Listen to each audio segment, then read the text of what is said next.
For the first 2 decades of our lives, the vast majority of us have been exposed to nothing but spiritually ineffective teachings and manners of influence. Spiritual means concerned with the growth of consciousness, with the improvement of our inner lives in the direction of psychological health and enlightenment. We likely sat in our prison-like public schools, listening to the monotonous drawl of our uninspired teachers, trying to retain all the mind-numbing information that left no positive spiritual impact on our young minds. We might have went to a church or a temple or some other religious center, but not the kind of religion that is an organized path to genuine spiritual growth, but the kind of religion that has become disconnected from that goal. The kind of religion where people just mouth the slogans and perform the physical motions of their religious doctrines without being able to rationally explain what their words mean or what the rituals they are performing are intended to accomplish. All this likely did was insult our intelligence, thoroughly fail to touch our spirit, and leave us feeling nothing but a bovine contentment, or, more likely, a flat boredom. And then, having spent most of our youth in a spiritual desert, in a state of severe psychological malnourishment, some of us chanced upon what I will call a spiritual lever, something that, within the span of a few hours or days, ended up changing our lives and our minds wonderfully and forever. A lever is a tool that, when applied in the right place, can produce an influence of vastly disproportionate power. Give me a lever that's long enough in a place to stand, said the ancient Greek Archimedes, and I shall move the world. Welcome to the Spiritual Levers Podcast. We are your hosts, Roman Gelperin And Sneha Harsh. and we are not only enthusiasts of highly effective tools to leave a massive positive impact on a person's life in a short amount of time, what we'll sometimes refer to on this podcast as spiritual levers. We are also romantic partners and spiritual lovers Of one another. While in later episodes we interview the elite practitioners of especially effective interventions, we thought maybe for our pilot episode we talk about our own journey, our own shared experience, and the practices that we have. We can talk a little bit about our relationship and the spiritual journey we both have. That sounds good to me. Yeah. What is our relationship exactly other than being spiritual lovers and lovers of spiritual lovers? We are getting married in less than a month. Getting married in less than a month. How you feeling about that? Spiritual. That's damn right. We are in a spiritual partnership, and yeah, we're going to legalize it. I think so. Okay, so you have some questions for me? Yes. So Roman, I know you are an author of 6 nonfiction psychology books and you have sold 130,000 copies. You are also a Montessori school teacher and you are a dating and life coach. Share your spiritual journey. Like, that's so many pieces to put together. So can you share your spiritual journey? Yes, that's accurate. I have written 6 books. I'm a full-time Montessori teacher. I do dating and relationship, life coaching, and self-actualization life coaching. Now we're starting this podcast with my fiancée, soon-to-be wife. That's what I'm doing. How I found my way to this. Yeah. What I would say got me interested in spiritual levers is the absolute absence of such experiences in my life growing up. For about the first 20 years of my life, I lived in what amounted to me to a spiritual desert. I spent most of my time in the New York City public school system, where I mostly devoted my intelligence to cheating on tests and copying homework and all kinds of academic dishonesty, while just being bored out of my brains and secretly learning just about nothing. I was emphatically atheist, and everything I was exposed to at all from any religion just made it seem like the most absurd kind of lunacy to me and just repelled me from it altogether. And so I would say, growing up, there was nothing that had any major positive impact on me in any way. The one exception to this was poker, which I discovered when I was 16, and then I devoted the next 5 years of my life to master it. But that was something I discovered and pursued independently. When it came to other people or the work they did, I had exactly 0 examples of anyone having a positive psychological impact on another person in any radical way. Not in myself or in the people I observed around me. So the first spiritual lever I really discovered was books. When I was 19 in college, I read Bill Bryson's A Short History of Nearly Everything, and that opened up the world of science and independent thinking for me. I took on a biochemistry major that very semester, a few weeks after reading the book. It's curious that a few hundred pages read in a handful of days can do what 10 years of science in public schools utterly failed to. That is a real spiritual lever. And I didn't read much until I was in college, but after that I started reading a lot, and I have since then read numerous books that have profoundly transformed me in similar ways and to a similar degree. I think books are probably the greatest spiritual lever on earth. And you probably hear this all the time. People say, I read so-and-so book and it changed my life completely. And interestingly enough, it's always pretty much the same books over and over again that transform people's lives, the life-transforming books. Bill Bryson's A Short History of Nearly Everything was one of them.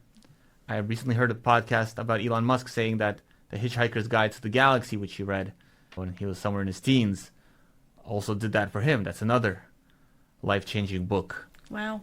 So, following the spiritual lever, I became an author, and I devoted pretty much the next 10 years of my life writing books, which I hope would impact people in similar ways that other books have impacted me. And I understand you have succeeded in this. To some extent, yeah. Yeah. You have been receiving so many emails, and often I see, the letters that you receive from your readers. How do you feel about it? I mean, I was shooting to transform people's lives, and the emails sometimes come in saying, yeah, this book has absolutely transformed me, and that's what I was going for, and yeah, I'm glad my books ended up being hard-hitting in that way. I'm so happy for you. And then you discovered other spiritual levers, right? Yeah, well, until about my late 20s, Yeah. books were really the only spiritual lever I had or knew about. And I was spending all my time writing books. And the thing about books, they're very powerful. They could change a lot of people's lives. But you can't select whose lives you change with your books. The people who the books end up affecting are a self-selected audience. And whether they're affected by the book or not depends on the individual's psychology and background knowledge and the phase of their life they're in while they're reading it. So writing even life-changing books, it's like spreading fertilizer. You could change a lot of people's lives, but you can't choose whose lives you change. So while I was writing all these things, I found myself incredibly ineffective in person with other people.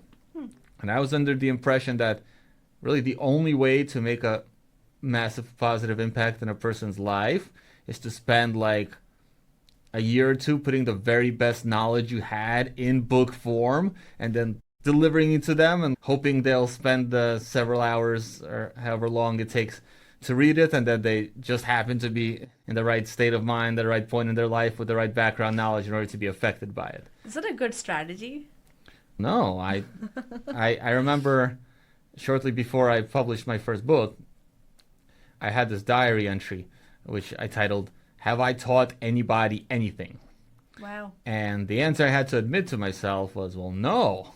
Other than maybe my best friend and this one especially open-minded professor from college, I really had not been able to affect anybody positively or change their lives in any serious manner. And that's despite just bombarding them with the same high-octane information contained in my books and that went on to change people's lives, but not the people in front of me.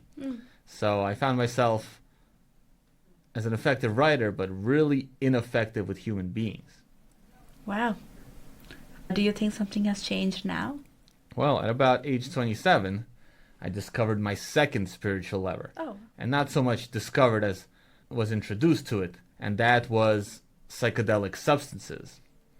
And I felt a little bit like Timothy Leary, who was like the psychedelic guru of the 60s and 70s, who was the Harvard professor. And the interesting thing about Timothy Leary is he was a humanistic psychologist. Already he was a professor at Harvard when he discovered psychedelics. And what he found as a humanistic psychologist was that his humanistic psychology and no psychology that like they knew about was really that effective at improving people. He kept saying that the results were all the same. You take people to a psychoanalyst and a third of them get better, a third of them get worse, a third stay the same. Take them to a humanistic psychologist, third of them get better, a third get worse, a third stay the same. You give them a placebo, a third get better, a third get worse, a third stay the same. So he found the psychological tools he was working with highly ineffective, and then he discovered psychedelics. And I really sympathize with him in that, because it was like finally discovering a tool with which you could be highly effective with other people. And it was the help of psychedelic substances that I really, for the first time, felt real efficacy in having a positive impact on other human beings. And I devoted many years after that to learning about these substances and becoming a facilitator of them and adding them to my repertoire of spiritual lovers to help the spiritual growth of myself and others. I like that. Can you share a little bit more about how you become the sitter, or how, all the stories that you have shared with me? Yeah, I mean, I've worked with psychedelics. I've introduced many people to them and guided them through powerful and life-changing experiences. At Burning Man, for example, I work as a sitter for the Zendo project. People at Burning Man take psychedelics all the time, and sometimes their experience goes south and they start having a powerful negative experience, or what they call bad trips maybe. And then these people hopefully find their way to the psychedelic harm reduction tent, the Zendo, where I worked. That's my job at Burning Man.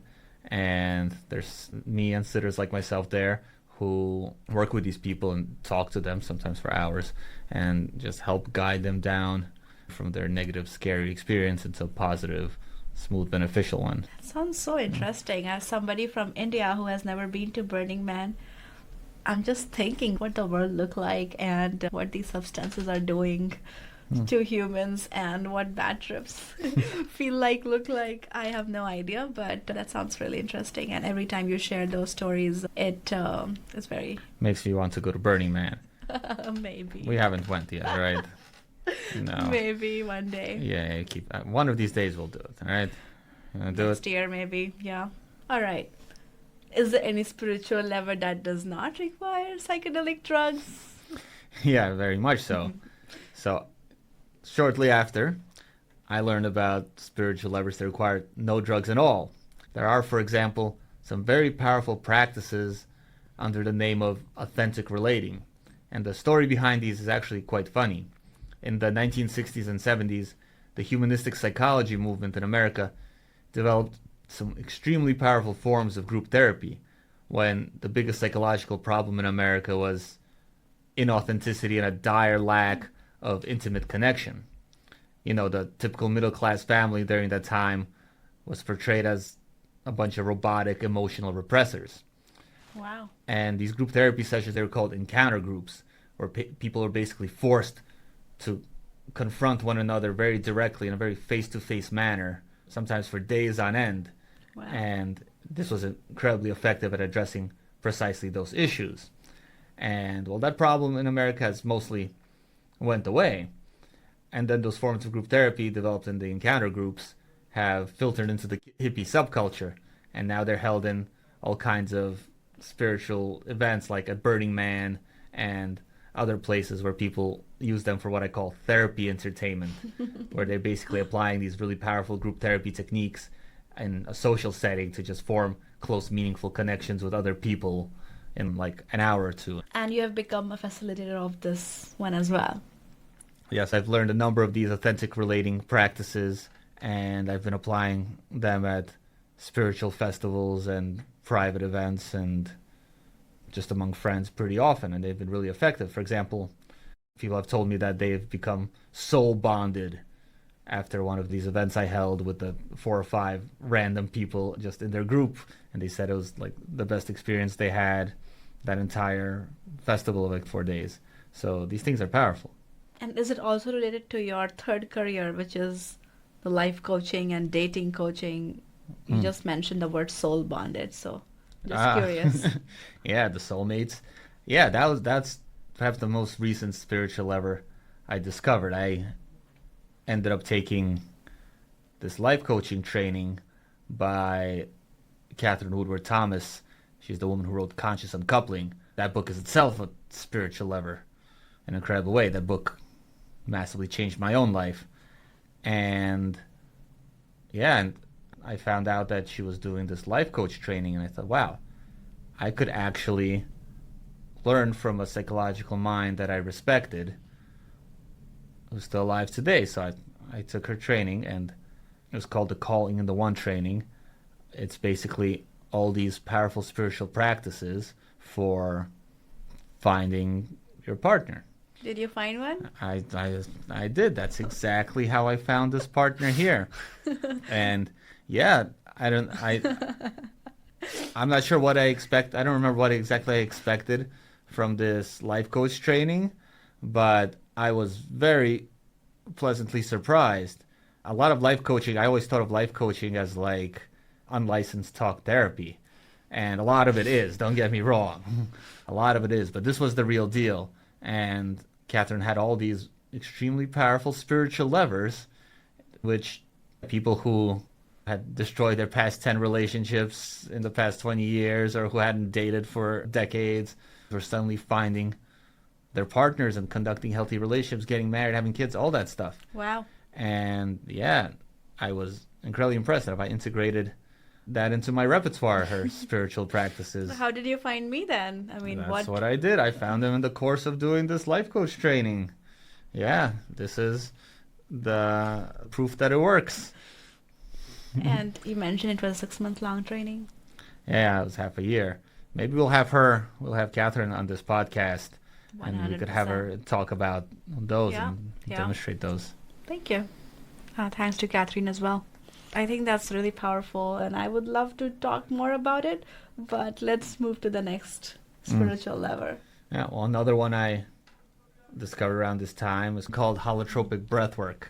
Holo is supposed to mean wholeness, and tropic means growing towards. So this is a breathing practice that allows you to grow towards wholeness. Basically a spiritual practice through breathing. And the story about this is also interesting. When psychedelic drugs were banned after Timothy Leary in the 70s and 80s, this holotropic breathing became a non-drug replacement for that. And it basically consists of altering the oxygen levels in your blood. You basically breathe.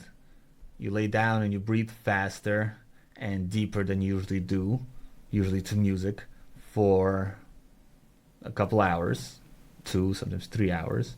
Wow. And it sounds bizarre, but actually it induces a mild psychedelic-like state. You're getting high on some kind of changes of oxygen levels in your body. And yeah, people have all kinds of profoundly transformative experiences during that. They confront parts of themselves they didn't know they had. Wow. All kinds of things. So just like the authentic relating, I became a facilitator of that too, and I've held holotropic breathing sessions. Wow. So if somebody has to do it, where would they go? Where do they find these sessions? Yeah, there's a lot of these around. I've hosted sessions myself at events and for individuals, and there's quite some of them around. You mean in Boston? Sure, them in Boston. Yeah, they've gotten quite popular. Interesting. Okay. Any other spiritual lever that you would like to share? I feel like you have so many levers after levers. So is there anything else? Yeah, I mean, I'm the kind of human being who is here on earth to help people advance their spiritual growth in the direction of psychological health and enlightenment. And whenever I encounter any of these practices, I am just called to learn them and utilize them in helping people. I feel so fortunate to be around you because You better be. You're benefiting directly from my years of back-breaking spiritual Sure. soul mining. Are we on our meditation streak? That is also. We're on a meditation streak. That's right. We're meditating now. Is that the best spiritual lever for this relationship? One of the best, yeah. Yeah. Yeah, we hope to extend that meditation streak to the end of our lives.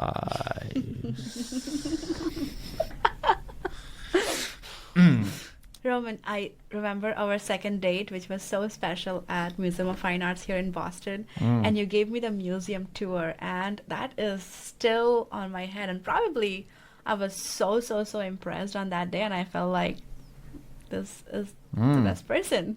And if you can share a little bit about how did you do that? I mean, the art tour that you did.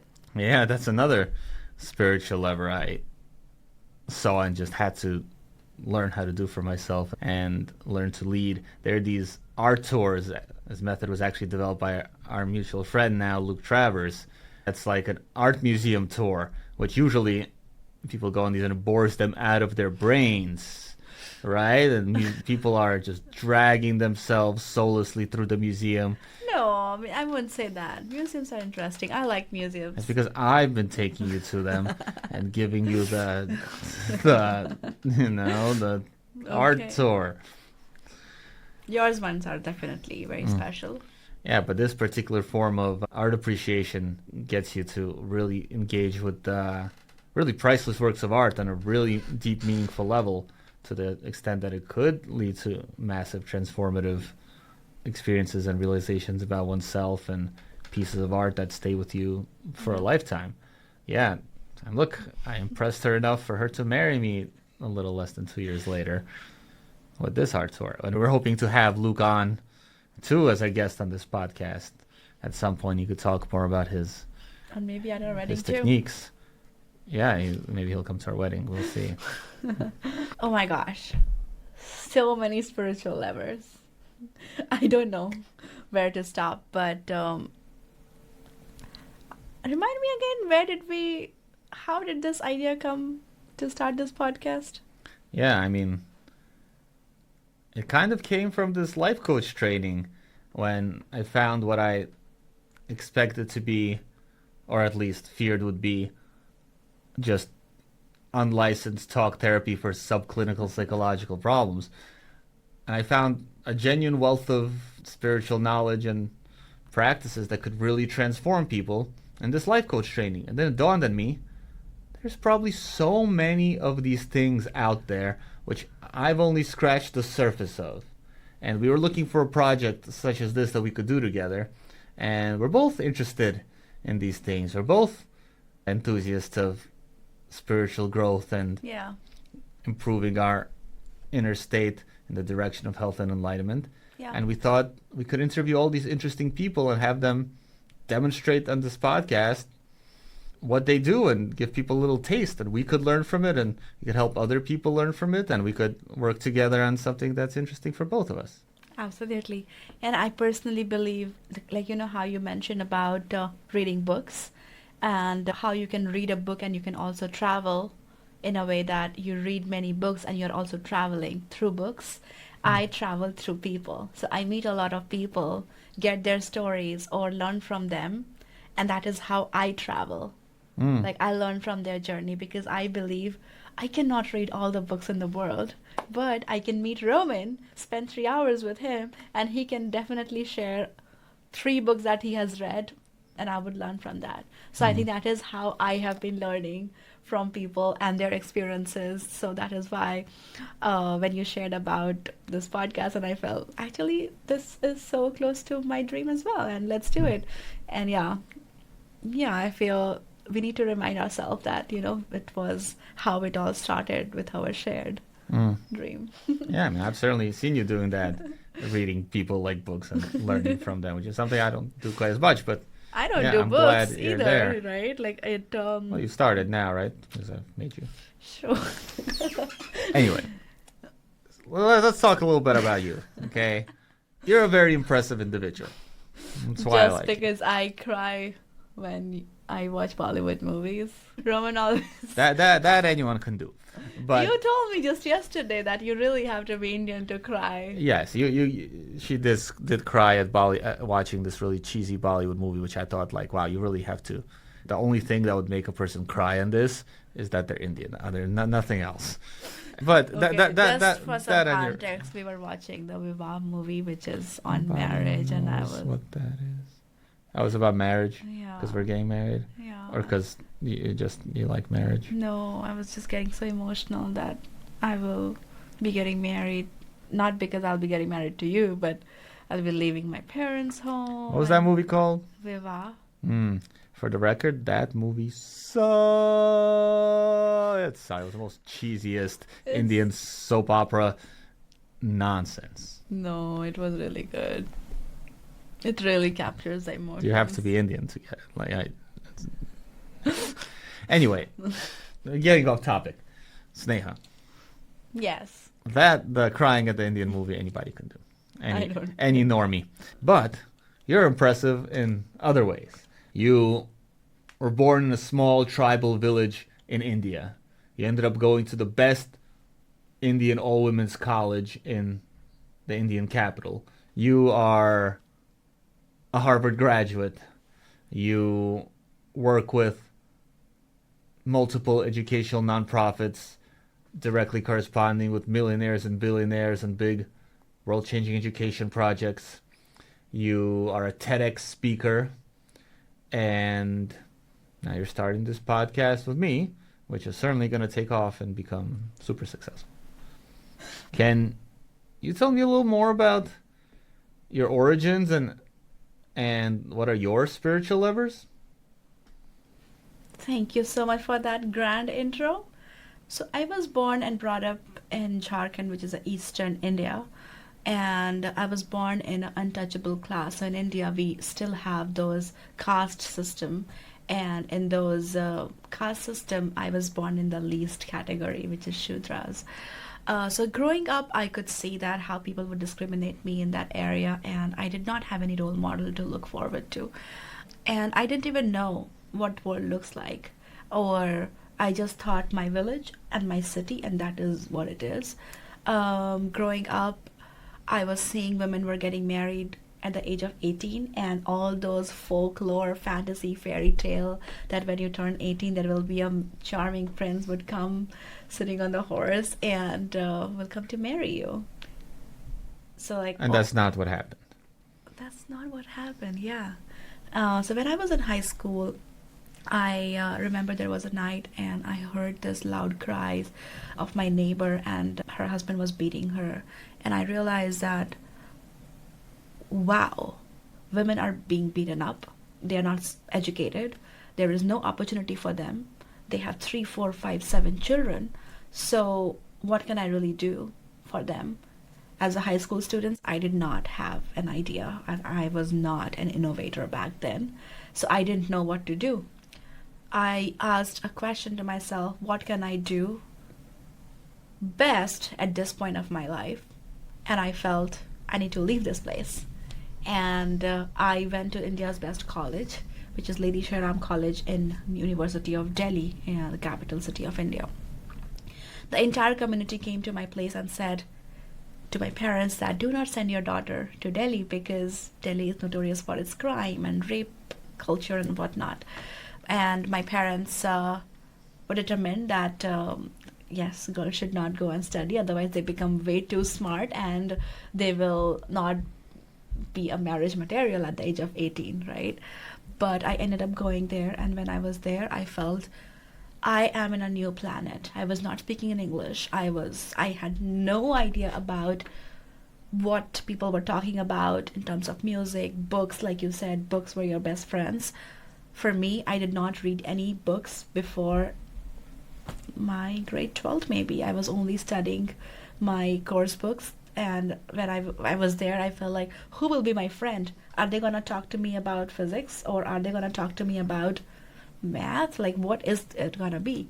And that was a difficult situation. I thought I cannot survive in that place, but I do believe in this idea of sink and swim. and it worked for me, and I can share what I did, how I did what I did, and it really worked for me. So let me pause you there. So when you grew up until you went to college at 18, right? Yeah. What did your life consist of? Most of it you said consisted of schooling. You're like in the Indian rat race of getting the best grades to get into the best Yeah. colleges and jobs. Yeah. Was that a powerful spiritual experience for you? Not at all. Not at all. I can say to that, I was growing up in a place where people were doing a lot of religious activities as well, like a lot of cultural things. And I was just doing because everybody was doing it. And I did not ask any question. There was no curiosity. There was no eagerness to even learn about it. For example, they would do puja, which means worshipping God. And I would see my mother taking this little fire thing and show it to God and pray. And just looking at her, I would also do the same thing. And now, 20 years down the line, I would question myself why I never asked my mother, like why as I was doing all that and why she was doing all that in the first place. And that makes me question that not just Sneha, there are like so many women, girls, boys who are just following blindly and not questioning. I'm not against any ritual or culture, but I'm against doing something with no mind, like mindlessly. Yeah, so you're saying your religion was not especially effective at improving your inner state. You just Yeah. did it uncritically following the rituals, and which might have been pleasant Yeah. and colorful and all this stuff. You know, the Indian rituals, they're cute, but it wasn't actually effective in improving your inner life in any way. Not at all. And your schooling too, you mentioned you spent your whole Similar. time. Like how long did you spend studying? You know, I just know. since you got into school, since until you got out and made it to Delhi.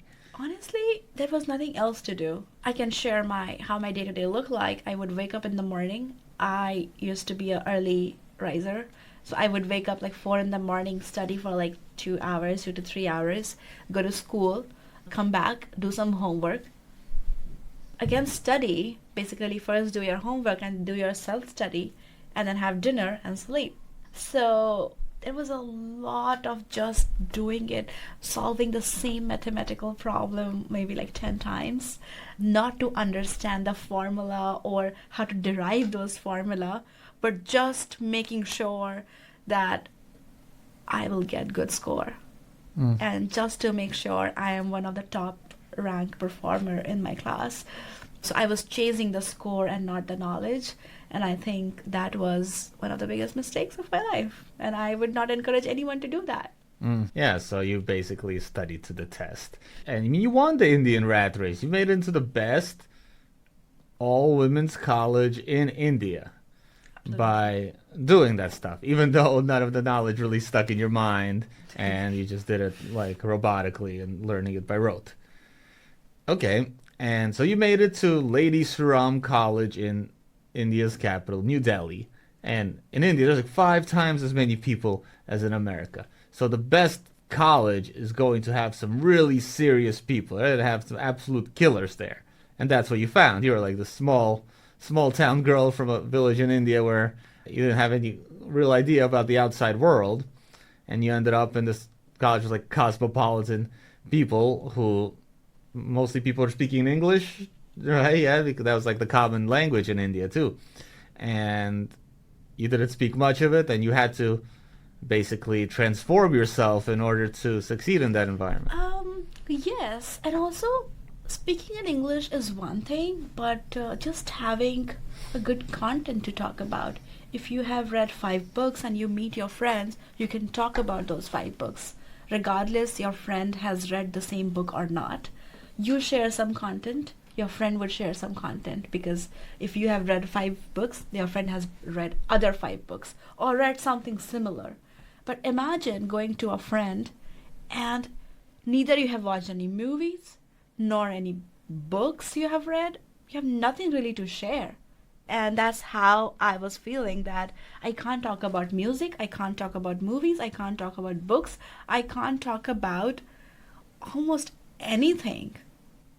You realize the narrowness of your horizons when you're exposed to all these people Yeah. with other things in life than just Yeah. studying their math school books by rote. Yeah, because those books, definitely you must study and get good grades, but not to get good grades, to have knowledge and know that how to use that knowledge in your practical life. I think that should be the motivation, and not getting good score. Good score is a good bonus, and I feel if you have good knowledge and know how are you using it in the practical way, you will ending up scoring well as well, and that should be the route, not the other way around. I would very much agree. So you mentioned that ending up in the school around these super high quality people with broader horizons, different knowledge than you, Yeah.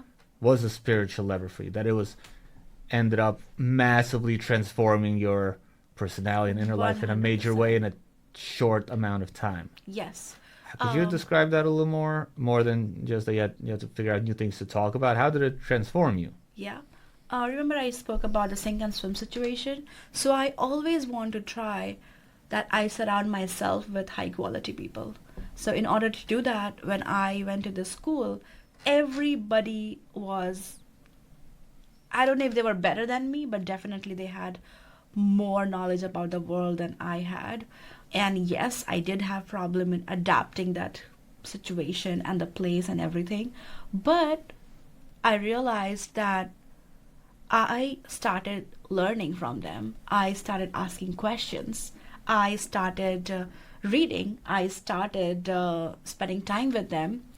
And somewhere I felt so gravitated towards them. Is that a right word? You could say that. So I felt that gravitated towards them, and I also wanted to learn about those areas of work. And that is how I started thinking bigger, like I mentioned about how I would meet people to learn about their life, the books that they have read, the places that they have traveled, the movies that they have watched. That I chose my path. So I would meet person A that, hey, how are you doing? And tell me more about yourself. And they will share about their journey, and there is something to learn from them. And I felt that sink and swim situation, that I felt that I am leaving in my first year of college, that I cannot survive here.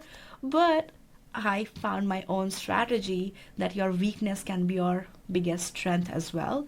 Because I did not know a lot, I had so many more questions. Because I did not have those exposure at all, I had more curiosity to learn more. And that's how it all opened door. I found another girl in my college who couldn't speak English, and could sympathize with her, and I felt, hey, do you want to learn English? I can teach you. And every day I would teach her a little bit of English. And you were like one lesson ahead of her, basically. Well, like I knew English. It was just that I couldn't speak very well. But that gave me a power that, hey, my weakness can actually be my power. And I started teaching her. And I also was always on top of applying for n number of things, like internships, scholarships, fellowships, everything available there, all the opportunities. So I was really ambitious back then as well. And I knew that they might not choose me, but I got to apply. So I applied to this scholarship to go study abroad in Japan. And I still remember I went to the headmaster of the school. I went to her and I said, so there was like a rigorous process to interview candidates for a study abroad project. And I saw that I got selected for this scholarship to go study abroad. And I was sure that it is just not right, because why me? And I went to the head of the school and I asked her that I saw my name, please tell me it is wrong, because they were such amazing, brilliant students in the school, and it just couldn't be me. It was just such a big shock for me that why my name is there. And then she said that I have seen you teaching Deepa English. You changed one life, go change the world. And that was the day I felt, wow, something which was my weakness actually became my strength, and now I'm getting this global opportunity to go study abroad on a full scholarship. And little did I know, I was in Japan just a few months later. Yeah, so putting yourself in these high pressure sink or swim situations, you have to learn the language, Yeah. you have to learn the culture, you have to adapt to new surroundings with people who know more than you. Yeah. That's been one of your spiritual levers. Yeah, And basically converting all your challenges as an opportunity to learn more. yeah, that's a pretty common spiritual practice of itself. Oh, there's all these coming of age rituals, these rites, where people, like, for example, they might drop you off, like in Native American tradition, they have this. They might drop you off in the middle of a desert when you're 13, and then you have to find your way over the course of a week back home and survive in the desert for the week alone. And once you've done that, like, you become a man. You're put in this sink or swim situation where you're out there alone and you have to, yeah, just put everything you learned to the test and survive. And some people died, like some people sank, but that was the rite of passage into spiritual transformation. Yeah. So it's kind of like that going to Delhi. Yeah. And I understand you've been constantly putting yourself in these situations over and over again. This relationship is one of them. Yeah, you're in the sink or swim thing where you have to evolve. Can you talk a little bit about that? You are so different, Roman. Like, ever since we met, all I can say, we have so many differences. And I think that's beautiful because that's where I thrive. I did not want another competitor. And I feel the way we have different skills and the way we collaborate on things. I mean, this is the first thing we are doing it together, but potentially we have caliber to collaborate. There were so many ups and downs, and I can talk more about downs, like you being such an independent human being. You were more into the word I was more into the word we. And who won out in that one, really? We both were there in between, I guess. You were also not too right, and you also realized. We're a Y now. So, Sneha, one thing that absolutely fascinates me about you, and it's kind of your superpower, is how quickly and effectively you endear yourself to people. I mean, you meet millionaires and billionaires and other very impressive individuals, and within 30 minutes to an hour of meeting them, they're like in love with you. Not romantically, but they're like willing to hire you on the spot for like some important job, or they're like inviting you to live at their house indefinitely, or they say you're like a daughter to them, and then you go on, you maintain these connections over time, and that's fascinating to me. I mean, I totally lack that kind of ability. Can you speak a little more about that? What's behind that? Did that happen with you as well? Like, I came on a date and immediately you decided to hire me and adopt me to your life, and Yeah, maybe something like that. what did I do to you? I don't know. You showed me that article on the front page of your village newspaper, of you being there on the front page, saying that you're the first person from your little tribal village to go abroad to pursue higher education. And I thought, that's a good resume. And there were multiple of those, right? Oh yeah, there were multiple front page. There was the one where you went to Japan, and the one when you went to Harvard. You've made the front page of a lot of newspapers very quickly. Yeah, so I just know that, like, who will like what. Anyway, there is this management research that talks about high quality connection, and that is a spiritual lever as well, and that is what I think has worked very well with me. It talks about respectful engagement, trusting, play, and enabling task. And so when I reach out to human being, I always think, what can I offer to them? What do I have that they can get benefit? For example, if you are starting a company, maybe you're looking for a marketing firm. Maybe you're looking for a liaison who can connect you with the right connection. So you often say, right, Sneha, you're a connector. So yes, just like you have had many, many books, I have many humans. So when I meet one person and they are looking for something and I have connection somewhere else, I try to connect. So I always go with an intention of giving or offering or trying to connect on a more meaningful way. And I think that has worked so far very well.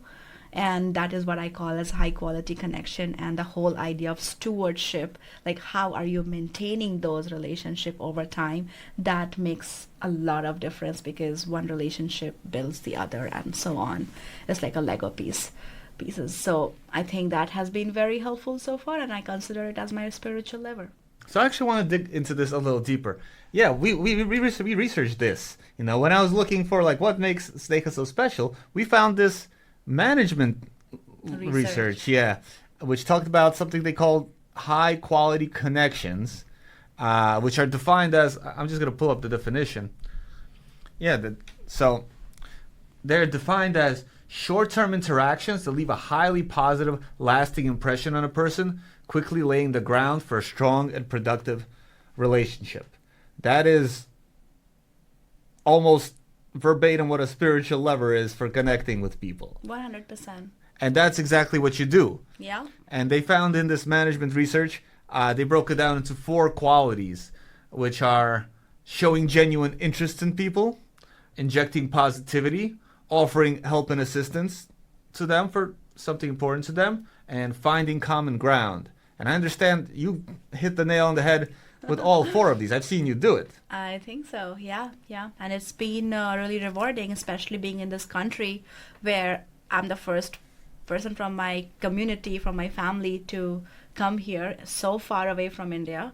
Having the spiritual lever has been incredibly helpful, and to be able to find my jobs, to be able to be a catalyst in somebody else's life, maybe help them find a job, help them find the investment and all. Yeah, it's been great. So why don't we just very briefly take these one by one? They say one of these is show genuine interest in people, and you do that. Can you describe how you do that? Are you actually interested in people? Answer is yes. I think in order to show that, you need to be a good listener and talking with eye contact. I think these 2 things are very, very important, and that's what I do. So when I talk to somebody, I make sure we are looking into each other's eyes. We make sure that I am letting them speak more than I do, and I become the listener. People love sharing what they really want to do, and just listening to them. I think that's what therapists also do, right? They really listen to you and they give you prompts, and sometimes the answers come from you, and all they are doing is just the prompts. And I think that is how I have been doing of showing genuine interest by being a really good listener and looking into their eyes. Okay, that's good advice. I'll try that one day. You definitely don't do that. Yeah. You work on your computer while I'm trying to really share an idea with you. At those times, I'm genuinely interested in what's going on in my computer. All right, let's move on. Inject positivity. Right. You're a positivity injector. Can you talk a little bit about that?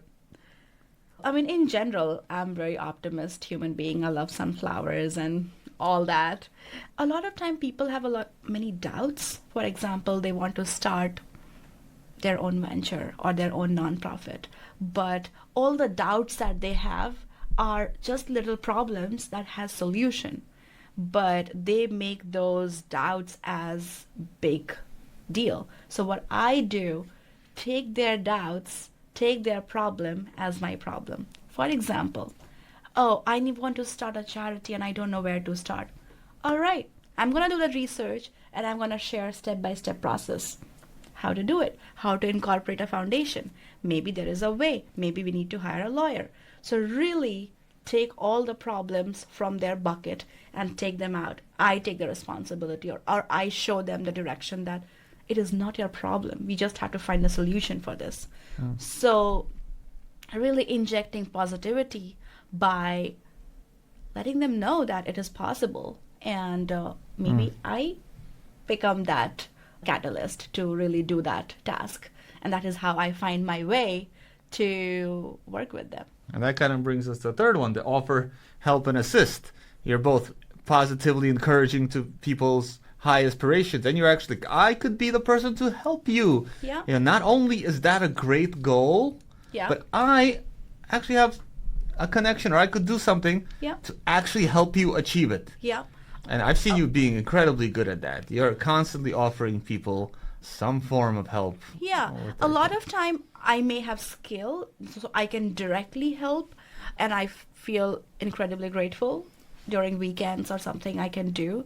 But a lot of times I just connect them with the right person, and that is how I have been utilizing my own resource of connections of humans who I have been meeting.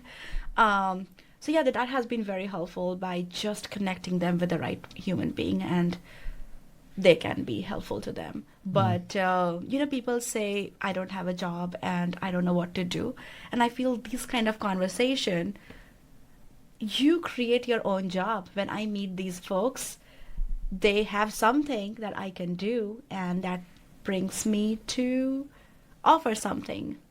Yeah, and I constantly offering for help, sometimes by doing by myself, sometimes by just connecting, sometimes just letting them know that, hey, have you used ChatGPT? No, just go and check it out. Or sometimes I bring them on a 30 minutes, Zoom call, or just show them how to use it. Because just telling them, you can just use AI to do it, but they just don't know.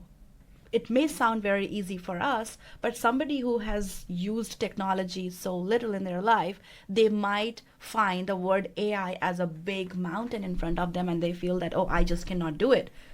So in those times, I tell them, let's come on a call. And we meet on a call, and I just show them how easy it is to schedule a Zoom call, how easy it is to ask the same question or brainstorm it with AI. So I think giving those tools to people, not just always being that tool, has always been very helpful. Nice. Yeah, you're helping people in kinds of ways, big and Yeah. small.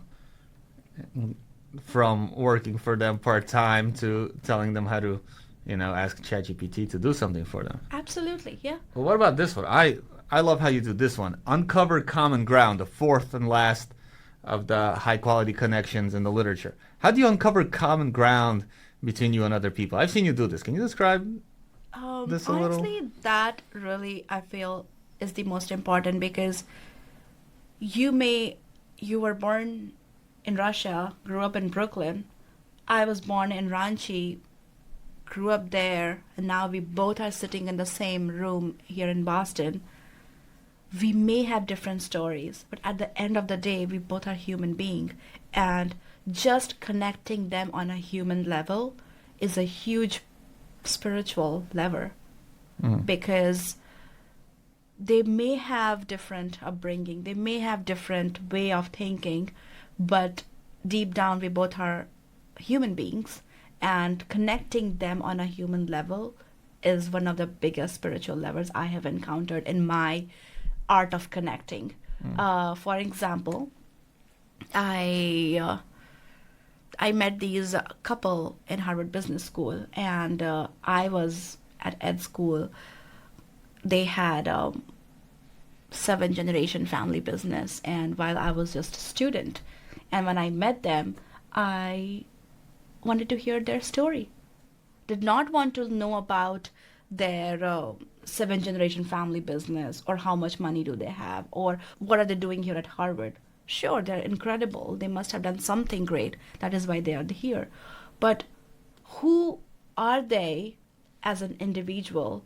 They shared such a beautiful story of how this man met his wife, who is from a farmland in Ohio. They have a deaf child, and how they struggled, and how their child story become their biggest motivation to do great work in life. Hearing that story, that personal story, make them feel that, make us connect on a human level, and not in terms of me looking for a job, or me looking to really connect them to do networking. No. At the end of the day, I have a story, you have a story, let's share our story. That seems a little bit more like showing genuine interest.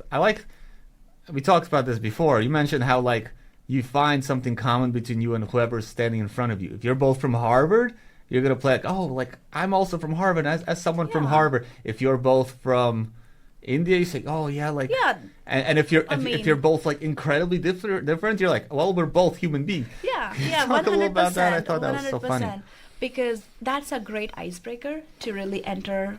Three people are talking. You can just say that, oh, I like this shirt that you're wearing with black, whatever, blazer, because this reminds me of my prom outfit that I wore back in high school.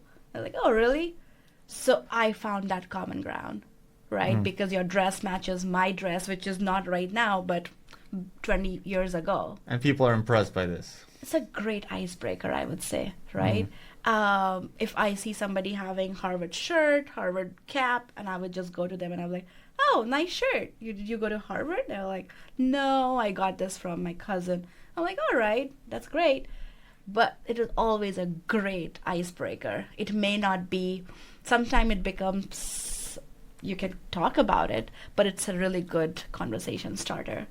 If you're looking to interrupt or say hello or knock knock, that's a good way to really start the conversation. Nice. And you mentioned, this isn't even in the management literature, but you mentioned how you also maintain these connections, you steward them over time. Like you told me about this. You had like this rule of thumb, like you have to meet a person, how much, 3 or 4 times or something before it's actually like a real connection. Yeah. Can you say a little about that? That's a new concept to me. I'm not sure if it exists as a concept, but it is my personal lever that I have learned and probably developed over these years. So when I meet somebody for the first time, let's say I'm looking for a job right now. When I meet for the first time, I would never ask for the job in the first conversation. I'm meeting for the second time, I would still show the genuine interest at how incredible human being you are. And I will leave with, this is what I am good at, and this is what I can do for you. And the third, I would never show that I'm so desperate for a job. I would still continue the same before I make an ask. That shows that you're not desperate. This relationship that you are doing is not give and take, that I am showing interest to you because I want job from you. No, I'm really interested in the human being you are. And honestly, I am. And I never go with an ask in my back pocket that my end goal is to get a job from them. No, I feel if this relationship would not help me to get a job, maybe you may become a conversation starter to somebody for me. And so I would never go and make an ask on this first time I meet somebody. I think that also talks about my personal career into fundraising, right? So when you make an ask, it's never on the first time. You cultivate those relations for 2 visits, 3 visits. And the way I do stewardship is making sure I have 2 or 3 touch points before I make an ask. Of course, I have a self-interest, and I know what to get from you. And it's not a bad strategy, or like really like I have a bad intention of a playing game of 3 times before I make an ask, but it just feels so genuine that I am not even sure that if I want to make an ask right now. And usually I have observed before making an ask, I get what I want already just by sharing our stories, right? Like just letting them know that this is what I am going through, but not showing as a desperation. And then they come to me and they say, how can I help you? Do you think you can help me with this? And I say, all right, that sounds like a deal. And that is how we start working. But I would not go in my first networking event and say that, hi, I'm Sneha and I'm here looking for a job. No. Yeah, no, that's stone cold deadly. Thank you, Sneha. I hope if you're listening to this, you're taking some notes, because I've seen this girl get absolutely effective results with these practices. Do you remember that at that conference we went to? Yeah, when you got a job from the guy running the conference within like 20 minutes of talking, so that was pretty amazing. Yeah. Thank you. In the closing few minutes, can we talk a little bit about our relationship? What's happening to us? Like, which part? The part we have been fighting, or the part we have been meditating, or the part we have been dreaming, or the part Well, we have been questioning? all those are happening, okay? A, we have been fighting.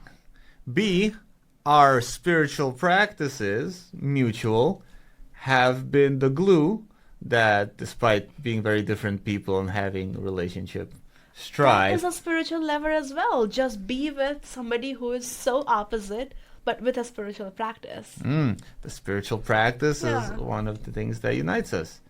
Are we engaged? We're engaged. Are we going to get married? Less than a month. Getting married in less than a month. Where are we getting married? At a temple, Indian temple. I thought you may introduce me to American wedding where I will be wearing the white gown and whatnot. But we are doing it at a ISKCON Hare Krishna temple. That's right. And who's officiating this wedding?